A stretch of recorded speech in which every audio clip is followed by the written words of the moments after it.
Es un gusto saludarles nuevamente. Recuerde, si le gusta este video, le pido darle like, suscribirse al canal, comente y si le parece pertinente, compártalo con personas afines a esta forma de mirar el mundo. Muchas gracias. ¿Cómo leer y cómo no leer el libro de Urantia? Sin duda un tema complejo de analizar, sobre todo por ser esta una obra tan especial y controversial.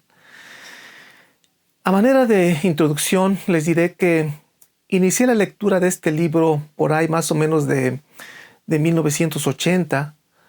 Sí, más o menos por 1980. Por lo tanto, tengo unos 40 años, sí, ¿verdad? Ya 40 años estudiando este libro. Yo inicié su lectura no a través del libro, sino mediante algunos textos en inglés que conseguí en diversos lugares.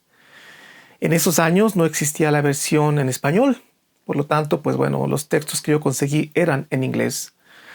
Algunos autores comenzaban ya a referenciar el libro o tomarlo como guía para realizar otras obras, como por ejemplo El Testamento de San Juan de J. J. Benítez, a través del cual pude saber más del libro de Urantia. Y recuerde que en esos tiempos aún no se comercializaba Internet, por consiguiente era complejo hallar información sobre este libro. La información que hasta ese momento había leído sobre este libro me pareció tan interesante que le pedí a un familiar que vive en Houston que si pues me hacía favor de buscar el libro en las librerías allá en Estados Unidos.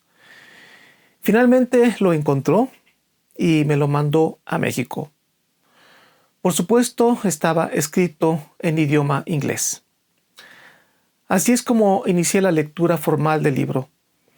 Después se editó en español, por lo que contacté con la Fundación Urantia para saber cómo podía apoyar a su difusión.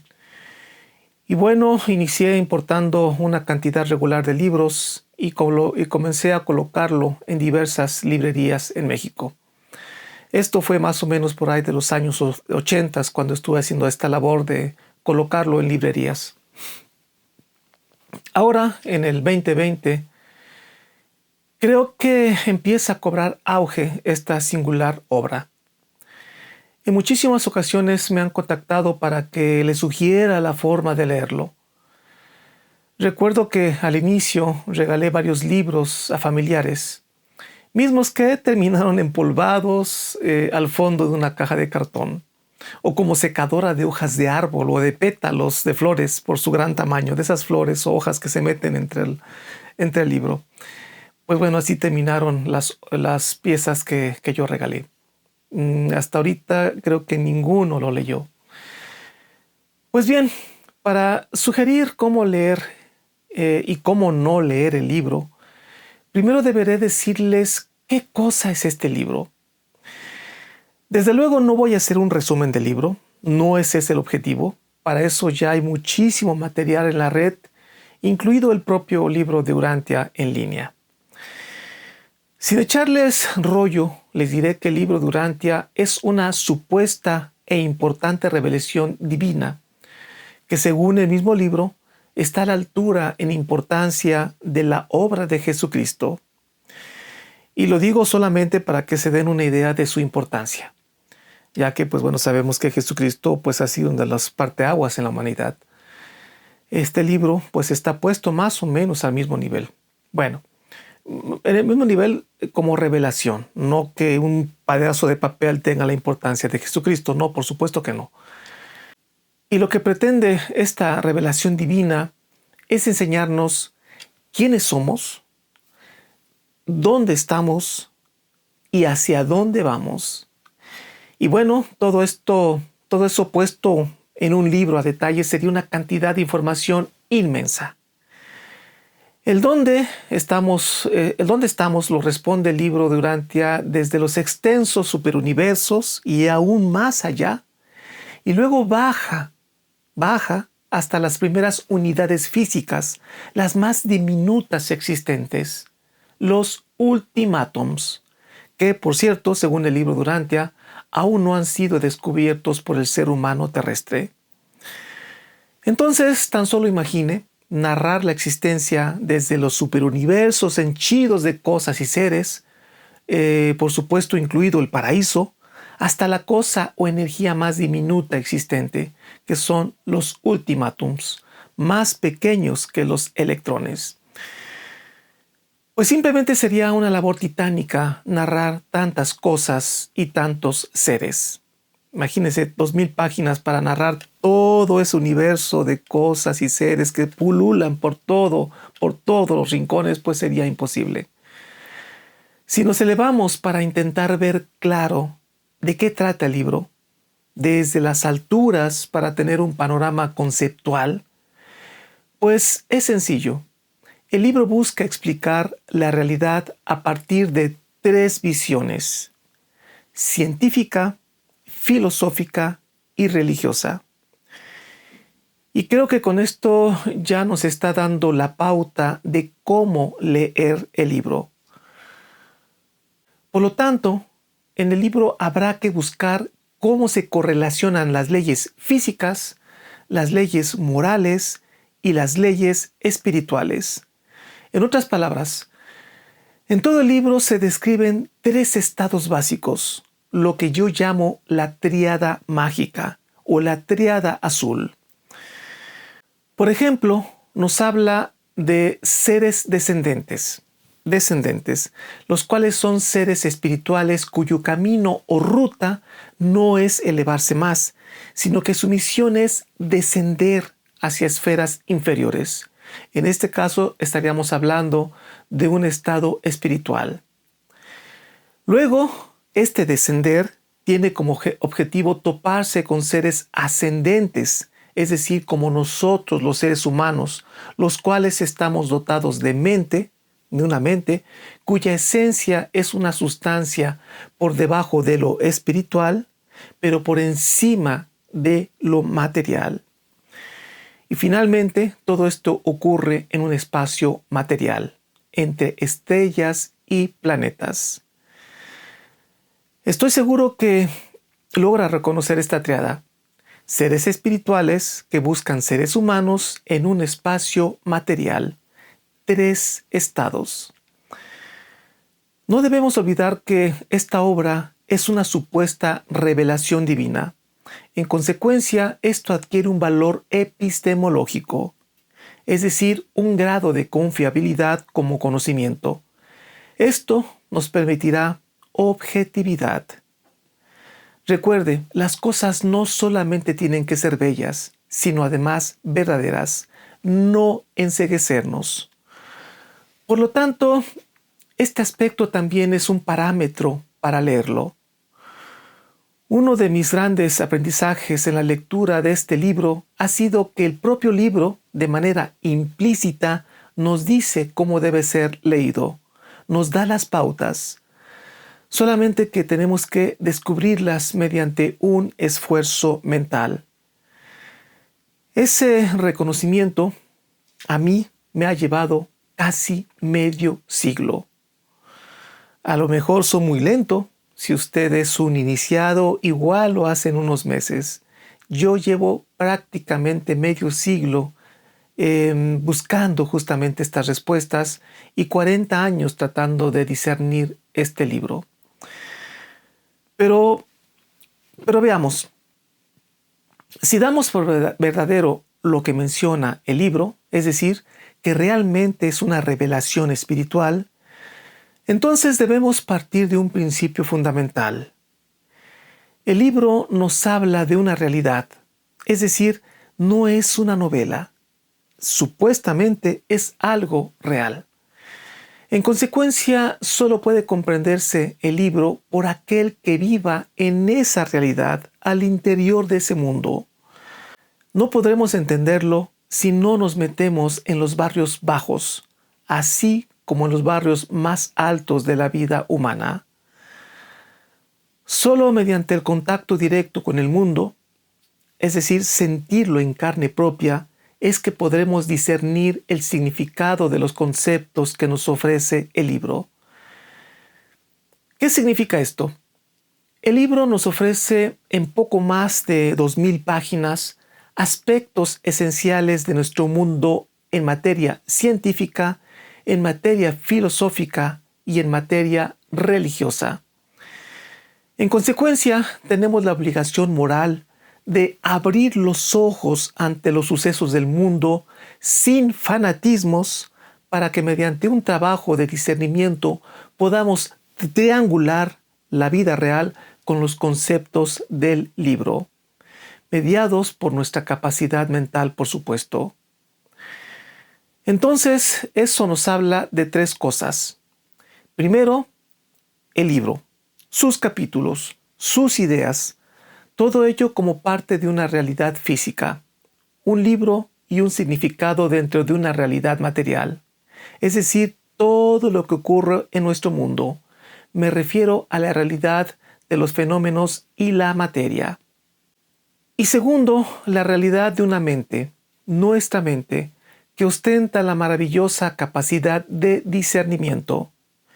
Y el tercero, tanto la realidad física y mental se hallan mediados o iluminadas por una realidad espiritual.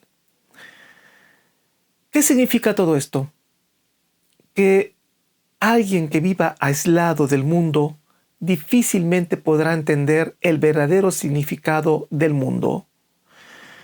Si usted es millonario y vive una vida de millonario, será imposible que usted capte los rostros sudados de las personas que viajan diariamente en el metro. Por lo tanto, para comprender este libro, deberemos leerlo desde el mismo mundo, no en aislamiento de una realidad social. No podemos hacerlo subidos en nuestro avión privado, pero tampoco desde un aislamiento social. Debemos experimentar la vida misma, un contacto social externo que deberá llevarnos a una reflexión interna y solitaria. Es en esa experiencia que podemos discernir su significado. El mismo libro Durantia nos dice que las estrellas se disciernen mejor en el aislamiento solitario de las profundidades experienciales y no desde las altas cimas iluminadas y estáticas de las montañas. Eso lo puede checar en la Mota Moroncial, que está creo que en la página 556. La comprensión del libro Durantia implica experimentar diversos niveles de tribulaciones. Esto nos hará discernir de manera genuina el mundo. De esto se desprende una de las formas de cómo no debemos leer el libro. Me refiero a leerlo solamente desde el intelectualismo. Yo he escuchado cientos de críticas del libro, pero de inmediato observo cómo esas críticas provienen de deducciones puramente intelectuales, reflexiones mecánicas muy cortas. El libro no puede leerse desde una ciencia material y secular. La vida no es una teoría de Dios, es también sentimiento, amor y un enorme acto de voluntad. Según Rudolf Steiner, seres espirituales caídos han oscurecido nuestras vidas y nos han llevado a concebirla a partir de una visión material, cerebral, técnica, puramente científica. Si esto es verdad, entonces el discernimiento del libro se podría ver obstaculizado por estas fuerzas oscuras que nos llevan a un análisis técnico cerebral. A mi juicio, esto es lo que está ocurriendo ahora en nuestro país, México, pero le aseguro que también en su país y en el entero mundo. Es por eso que, si aceptamos como verdadero que es un libro sagrado, luego entonces deberemos darle ese lugar y actuar en lo cotidiano para estar a la altura del mensaje. Por consiguiente, para comprender el libro es necesario procurar en la vida misma estar sanos, lo cual implica acciones alimenticias, hábitos como por ejemplo el ejercicio, pero también hábitos sociales, como el amor al servicio a nuestros semejantes.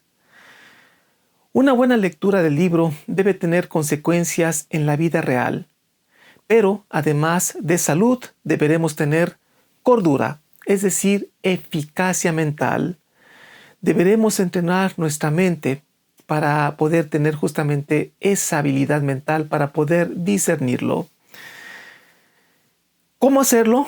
Bueno, pues por citar solamente algunos ejemplos, la lectura de temas científicos, espirituales y filosóficos, pero con mucha objetividad y también con mucho amor. Otro ejemplo, resolución de problemas técnicos, por ejemplo, reparar cosas, inventar cosas, tejer, tocar un instrumento musical, dibujar, etc. Esto sería tema de un video particular para hablar solamente de ese tema. Creo que es muy importante. Pero además de salud y cordura, debemos estar felices. Y como lo dice el Libro Azul, la máxima felicidad consiste en el reconocimiento de la verdad, porque la verdad es verdadera y por lo tanto puede actuarse en la vida con una resonancia cósmica. Cuando reconocemos la verdad, sin duda, cambia nuestra vida. En la medida que seamos más sanos, eficientes mentalmente y felices, en esa medida estaremos experienciando la verdad, la belleza y la bondad. Vea cómo no solamente es leer el libro por leerlo. En muchas ocasiones he dicho que el libro Durantia se lee por capas. Y créanme que hay un fundamento muy profundo en ese sentido. ¿A qué me refiero? El libro, de ser genuino, busca una transformación humana. Les repito, no es una novela. Si busca una transformación, luego entonces debe leerse desde el interior de una realidad viva que se transforma cada día. En la medida que actuamos los significados del libro en nuestra cotidianidad, el discernimiento será cada vez más profundo. Comenzaremos a ser más conscientes. Digamos que nuestra mirada comenzará a espiritualizarse, será más aguda, más profunda, más sabia, por lo que cada vez que regresemos a la lectura del libro, descubriremos nuevos significados. Es como si hubiéramos colocado sobre nuestros ojos los binoculares de la experiencia que nos permiten ver muy lejos, con la mirada clara. El libro nos comenzará a revelar sus secretos más profundos, mismos que no pueden verse mediante una mirada puramente intelectual. Es por eso que el libro Durantia, así como muchas otras cosas, suelen ser tan fácilmente criticadas por personas superficiales. Cuando vayamos descubriendo tales capas en el libro, nosotros mismos, y fíjese bien lo que le voy a decir, nosotros mismos comenzaremos a escribir la parte no escrita del libro, aquella que se escribe sobre la vida misma, mediante el conocimiento revelado. Y con esto tocamos sin duda el máximo objetivo del libro, pero eso lo voy a explicar hasta el final. Siendo un libro tan profundo, sobre todo en la sabiduría que alberga, digamos como en forma tridimensional, por lo tanto no debe ser leído con prejuicio. No se apresure a linchar el libro, a criticarlo. Si usted es una persona evolucionada, deberá evitar todo prejuicio. Dese tiempo para entenderlo. Solo el tiempo es capaz de abrir puertas oxidadas. Como ya mencioné, el libro navega desde 3 pilares: ciencia, filosofía y religión. Y bueno, estos son 3 pilares también en el estudio de la epistemología. La epistemología es una rama de la filosofía que analiza y resuelve los problemas del conocimiento en general y en particular del conocimiento científico. Como pedagogo, afortunadamente, tuve que estudiar mucha epistemología y tuve afortunadamente también excelentes maestros. A la luz de esta disciplina, sabemos que existen muchos tipos de conocimiento, cada uno con sus propios lenguajes. Por ejemplo, el lenguaje del conocimiento científico es el lenguaje matemático. El de la filosofía es la sabiduría, a través, por supuesto, de un discernimiento moral. Y el de la religión es la fe y el reconocimiento de los verdaderos valores. En consecuencia, el libro Durantia debe leerse o comprenderse desde tres lenguajes diferentes: desde los hechos o las cosas físicas, desde los significados y desde los valores. La epistemología reconoce muchos tipos de conocimiento, por ejemplo, el conocimiento mítico, el religioso, el artístico, la opinión personal, que en epistemología se le llama doxa, el conocimiento científico, que en epistemología le llamamos episteme, el conocimiento musical, por supuesto el conocimiento filosófico, etc. Y hay muchos más. Todos son válidos, pero no necesariamente verdaderos. Y esto tiene que ver directamente con la lectura del libro. ¿Qué cosa deberemos entender del libro a través de un discernimiento matemático? ¿O qué cosa deberemos asimilar desde la fe? ¿O qué cosa del libro deberemos discernir desde la sabiduría, el discernimiento de los significados, es decir, los valores espirituales? El conocimiento que impera sobre los demás es actualmente el científico. Por eso es que la bata blanca impone. Sobre todo en estos tiempos, que por cierto, tiene que ver con los dos videos anteriores donde hablo sobre los espíritus caídos y los ángeles. ¿Y por qué el conocimiento científico es el que impera? Simplemente porque el conocimiento científico maneja el único lenguaje universal y lógico para todos, es decir, el lenguaje matemático. 2 y 2 son 4, estemos enojados o no. Seamos ateos o creyentes, seamos chinos o africanos, seamos bellos o feos. Actualmente, en nuestro estado evolutivo, el conocimiento científico no es necesariamente el verdadero, pero sí es el más confiable. El conocimiento filosófico y sobre todo el religioso dependen de factores más profundos y, en consecuencia, pantanosos y en ciertos casos hasta peligrosos. El conocimiento religioso es válido, pero no necesariamente es verdadero. Y tan solo recuerde los abusos de la religión en la Edad Media, recuerde los abusos de la Santa Inquisición.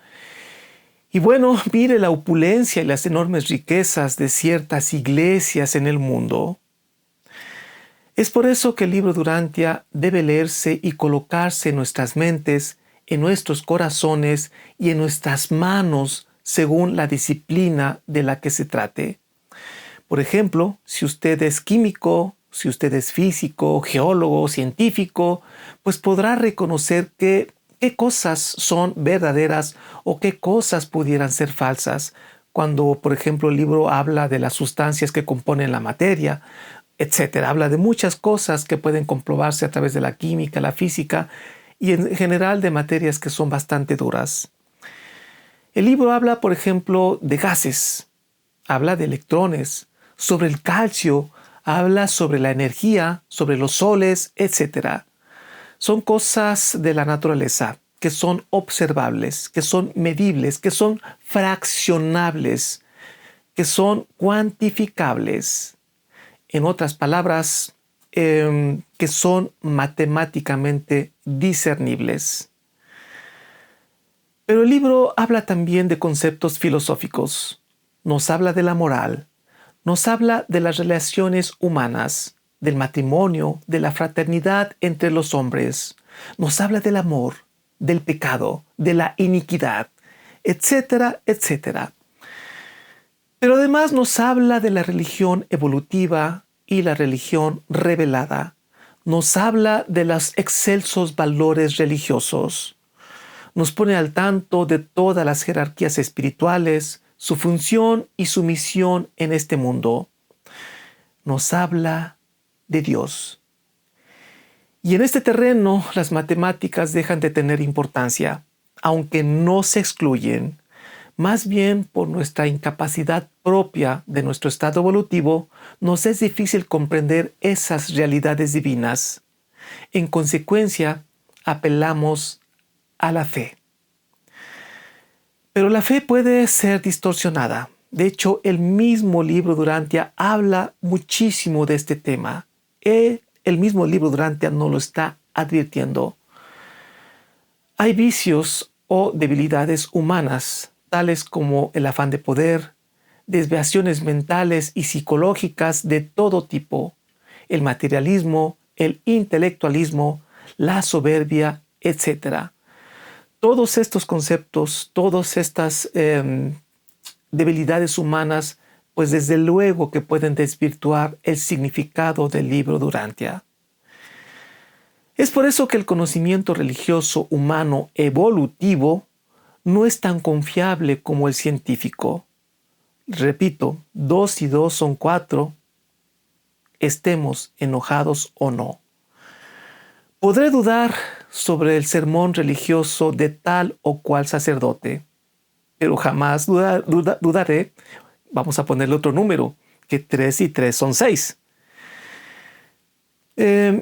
A la luz de estas consideraciones, el libro Durantia debe ser leído con prudencia, con eficacia mental, con una fe despierta, viva, una fe que invite a la reflexión y no al dogmatismo. De aquí se desprenden otros aspectos de cómo no debe ser leído este libro. La primera, no debe ser leído con fanatismo. Tenga mucho cuidado de afirmar con demasiada ligereza que en el libro de Durantia está toda la verdad. Y que sea así, y quizá así sea. No, ese no es el punto, pero probablemente no lo sea así. Por eso es que hay que tener mucha prudencia. Es por eso que yo sugiero darle tiempo, no al libro, sino a usted mismo como lector. El tiempo y la evolución ponen las cosas en su lugar. Por lo tanto, no se entregue fanáticamente a algo cuya naturaleza escapa a nuestro entendimiento. Tenga cuidado, no ponga el libro Durantia en un altar, pero por supuesto tampoco lo arroje al fuego. Un segundo aspecto es, no debe leer el libro de manera dogmática. El fanatismo es hermana del dogmatismo. ¿Qué es el dogmatismo? En palabras sencillas, el dogmatismo es una razón humana no alterada por la duda. La duda es uno de los motores de la filosofía. Cuando hay dogmatismo, no existe conflicto en el conocimiento. Y el libro Durantia propone que, como criaturas evolutivas, existe forzosamente un conflicto en el conocimiento. El dogmatismo se da mucho en terrenos religiosos. Muchas grandes verdades del libro Durantia se me han revelado gracias a que lo he puesto en duda, gracias a que lo he cuestionado. El proceso de discernir implica dudar. El libro debe ser leído a partir de un ejercicio dialéctico, contraponer argumentos para hacer surgir nuevas ideas. Una tesis, una antítesis y una síntesis. Finalmente, el discernimiento de significados que tanto expone el libro implica un ejercicio dialéctico. El libro Durantia, bien leído, no nos lleva a creer ciegamente en él, sino a encontrar que eso que dice deberá ser un estímulo para descubrir su verdad o su falsedad en la misma vida, al experienciar la vida. Esto evita el dogma. No cerremos la puerta de la verdad, mantengámosla abierta. Recuerde que somos seres evolutivos. Por lo tanto, la verdad humana es siempre una verdad relativa y no absoluta. Pues bien, como ya lo he dicho, el libro intenta narrar toda la historia del mundo y del planeta Tierra. En consecuencia, sería imposible hacerlo en 2000 páginas. Esto significa que el libro Durantia ofrece pinceladas esenciales sobre la realidad universal y en particular sobre la realidad humana. Esto significa que deberemos encontrar en la vida esos aspectos esenciales y desarrollar los detalles por nosotros mismos. Para tal efecto es importante encontrar que todo aquello que nos rodea obedece a una verdad física, a una belleza filosófica y a una bondad divina. Y de estos descubrimientos que iremos realizando surgirán otras fuentes ajenas al libro Durantia con las cuales podremos triangular para que de esta forma coloquemos una base tripartita, es decir, un trespiés, una triada en el conocimiento. Por ejemplo, yo triangulo el libro Durantia con la antroposofía, por supuesto también con la pedagogía Waldorf, que es parte de la antroposofía, y todas sus ramificaciones, porque la antroposofía tiene varias ramificaciones, que si bien son cosas totalmente ajenas en su origen, incluso en el lenguaje y términos que manejan, en su esencia, tanto el libro Durantia como la antroposofía, en su esencia son muy similares. Veremos que coinciden, pero eso es obra de muchos años de lectura de ambas disciplinas, pero no vaya a confundirlas, no es lo mismo, para nada es lo mismo, son fuentes totalmente independientes. Otra de las cosas con las que triangulo es con múltiples autores derivados de la pedagogía. Y una más, lo triangulo también a partir de mis conocimientos en epistemología, sobre todo a partir de una filosofía de la ciencia.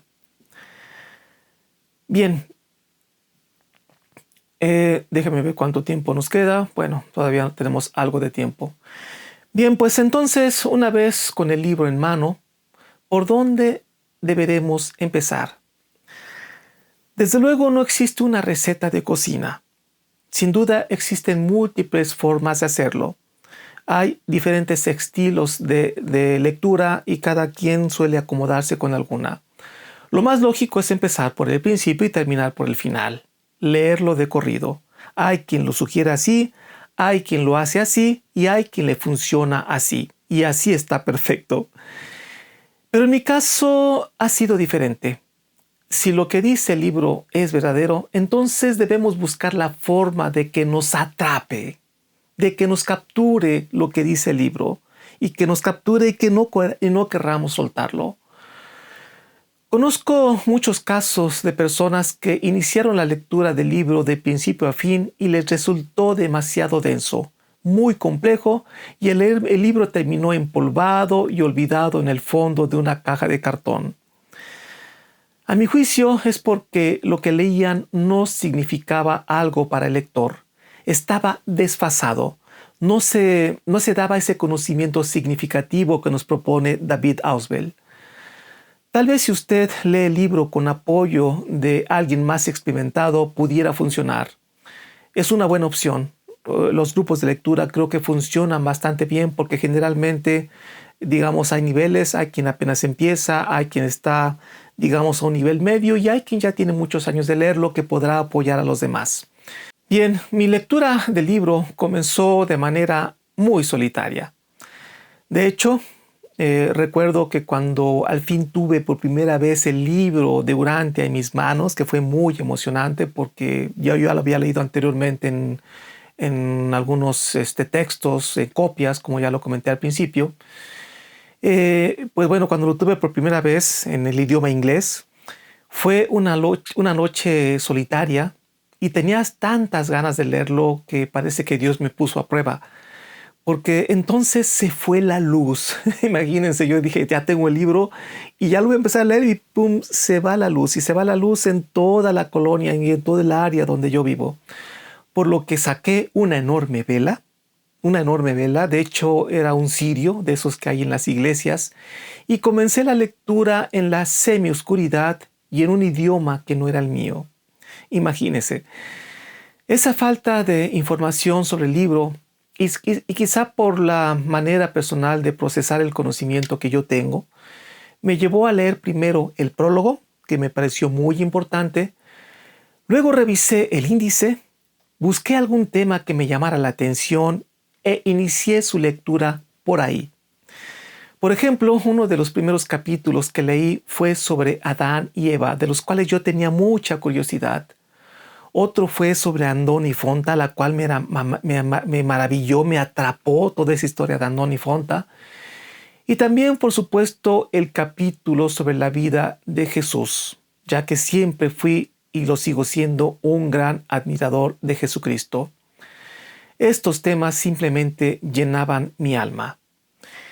Y por supuesto, hubo muchas cosas que no podía entender, pero con el tiempo fueron aclarándose poco a poco. Lo importante es que el libro me atrapó. Y de ahí continué leyendo, por supuesto, sin fanatismo, sin darlo como verdadero, simplemente dejando las cosas en el stand-by, no poner el libro, digamos, en un banquillo para enjuiciarlo si es verdadero o falso. Ese es uno de los grandes errores que cometen muchos lectores. Cuando reconocí que el libro era verdaderamente algo especial, me introduje a cuestiones que, mediante un ejercicio cotidiano mental, podía discernir significados ocultos, pero comprobables en la vida diaria. Es decir, yo tenía una urgencia de comprobar que este libro es verdadero e inicié por aquello que yo podía tomar en mis manos para poder discernirlo, para poder descubrir yo mismo en la vida si esto es verdadero o no. Es decir, no, el libro Durante no tiene que ser un acto solamente de fe. Por eso yo les decía, se lee en 3 niveles. Discernir esos valores implícitos en el texto me dio cierta confianza en el libro. A partir de las cosas que he podido triangular, sobre todo desde mi especialidad pedagógica y sobre todo también por mi experiencia trabajando con niños, ha surgido la conciencia de que eso que se halla semioculto en el libro es verdadero. Y no porque lo dice el libro, sino porque como si fueran matemáticas espirituales, son comprobables mentalmente mediante la experiencia. Entonces, aquellas cosas que podemos comprobar y que al inicio se hallan tan ocultas, se han convertido en la base para pensar que aquellas cosas que me serían por ahora imposibles de comprobar pueden ser verdaderas. Hasta ahora no he encontrado una grieta por donde se fugue la verosimilitud del libro. Lo que es dable a mi capacidad de entendimiento y comprobación es la base para forjar una fe viva, no dogmática, sino cristalina. Por lo tanto, mi sugerencia es comenzar el libro desde la postura que le haga sentir cómodo. Tómese un café, sírvase un cafecito, póngase en un sillón bastante cómodo y busque un tema que le sea afín, que le entusiasme, que le emocione, porque ahí puede engancharse. Y ese estudio, a partir de algo que nos gusta, va a implicar que pongamos mucha atención. Quizás su propia profesión o conocimiento serán los que le indiquen por dónde iniciar. La parte inicial del libro, donde nos habla de la naturaleza divina, puede ser demasiado densa, difícil de asimilar como un conocimiento significativo. Sé de muchas personas que abandonaron la lectura por esa razón. Y vaya que he platicado con muchísimos lectores.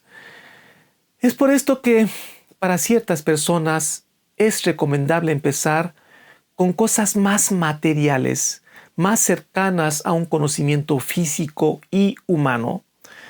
Por ejemplo, la última parte del libro, sobre la vida de Jesús, hablamos de un Hijo de Dios terrenal, estrechamente cercano a lo que podemos entender.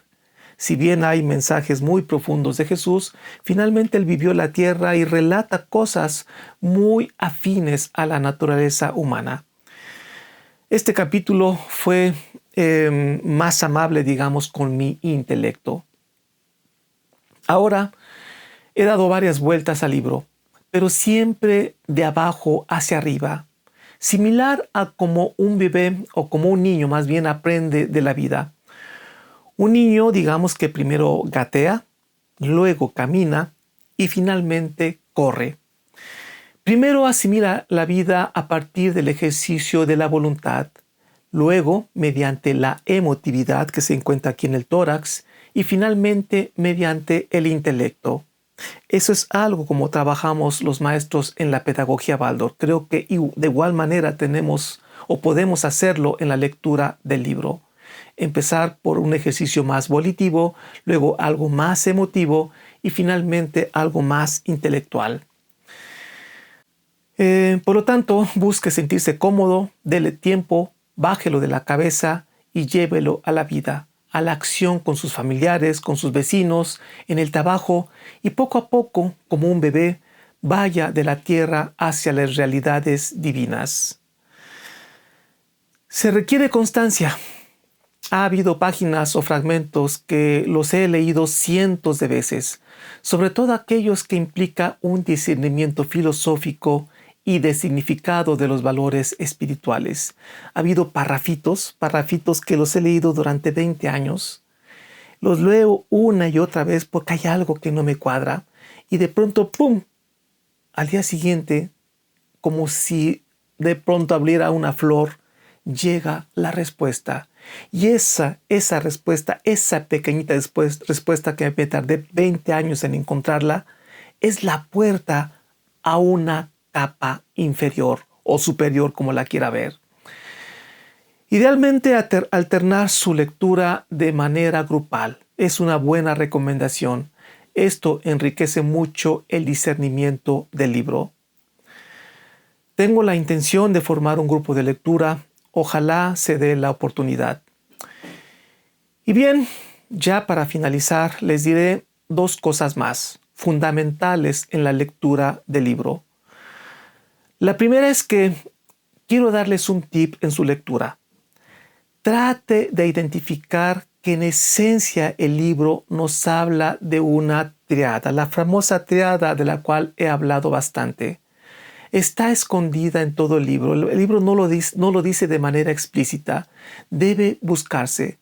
Todas giran alrededor de la triada mayor, es decir, el Padre, el Hijo y el Espíritu.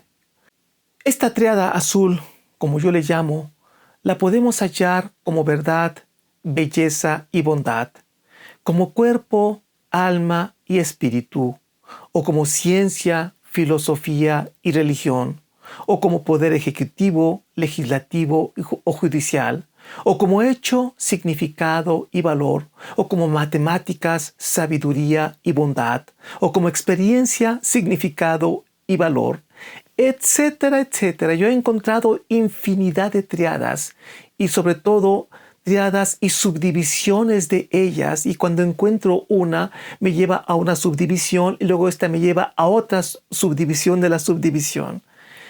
Esas triadas me han ayudado a entender el libro de Urantia de manera muy profunda.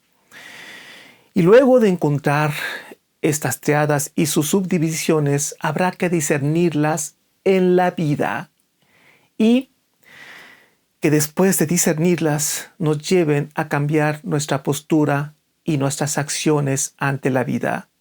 Ese es el gran reto. El libro de Urantia nos debe de llevar a ser mejores ciudadanos, mejores padres de familia, mejores, ¿qué podríamos decir? Seres que están en ruta de viajar al mundo espiritual. El libro de Urantia debe pasar por los 3 estados de la triada. Esta acción, le aseguro, abrirá progresivamente las puertas del verdadero libro de Urantia, una ruta que no aparece escrita, sino por la experiencia de vida. Recuerde, el libro Durantia no es el camino, puede ser un camino. Y de aquí se desprende la segunda cosa que les quería platicar. La lectura de este libro y de otras fuentes similares tiene un objetivo final. Creo que ese deberá ser la gran meta como lector. Abrir la puerta, la verdadera puerta hacia un discernimiento espiritual, el genuino contacto con el Creador, con la chispa divina, o con el ajustador del pensamiento o monitor misterioso, como le llama el libro de Durantia. En pocas palabras, el objetivo es hacer de dos, uno, una fusión en carruajes de fuego. Cuando eso ocurra, no habrá marcha atrás. La decisión estará tomada y solo tendremos una opción en la vida: ser felices, pero no una felicidad pasiva, sino dinámica. El verdadero camino a una felicidad espiritual habrá comenzado. Soy el profesor Javier Posada, y que la luz de la verdad ilumine su camino. Hasta la próxima.